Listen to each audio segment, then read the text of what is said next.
Գյուրջան Կասկադ, ցանկացած համեմատություն մեր օգտին է։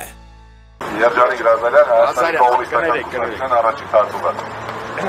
Ժողովուրդ ջան, շատ ճիշտ արդիական թեմա է։ Հայաստանի կոմունիստական կուսակցությունը դեռևս անցյալ տարի մասնակցելով այդ ակտիվ միջոցառումներին, նաև դատապարտել է հունիսի 12-ի ցուցարարների խաղանկատմամբ ոչ համաչափ ուժի կիրառում իշխանությունների ոստիկանության կողմից։ Ինչպես նաև շատ ժամանակ դեռևս 19 թվականից մենք անդրադարձել ենք կենսաբանական լաբորատորիաների հարցին, որը նույնպես կենսական խնդիր է, ինչքան իշխանություն ասնի ինքնիշխան է, ինքն է տիրապետում, բայց ինքը ոչ մի բան չի տիրապետում, ոչ մի ինքնիշխան էլ չի։ Ինչպես երեք էր խոսում հանրապետության ղեկավարը, այսպես կոչված,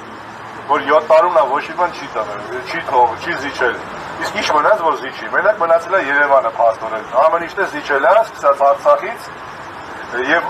բանակցություններով հիմա այդ խաղաղությունն է դա լակմուսի թուղթ է, որ ապագա ընտրություններում ցույց տա, երբական անգամ մանիպուլացնելով խապի ժողովրդին ինչին մենք դեմ ենք,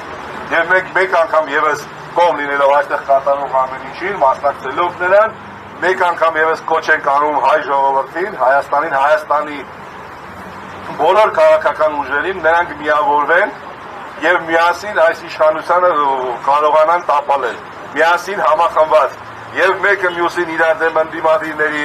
իրար միս կրծելը դա միայն ձեռնտու է իշխանությանը։ Մեկ անգամ եւս կոչ ենք անում եւ դրա ամենաառաջին ծիծեռնակը դա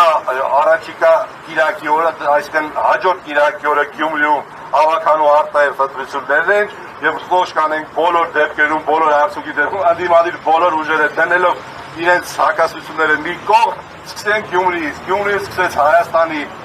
գաղավիժումը, մենք գտնում ենք Գյումրիից էլ պետք է Հայաստանը սկսի նրա զարտոնքը հառնի մոխիրներից։ Շնորհակալություն ուշադրության համար։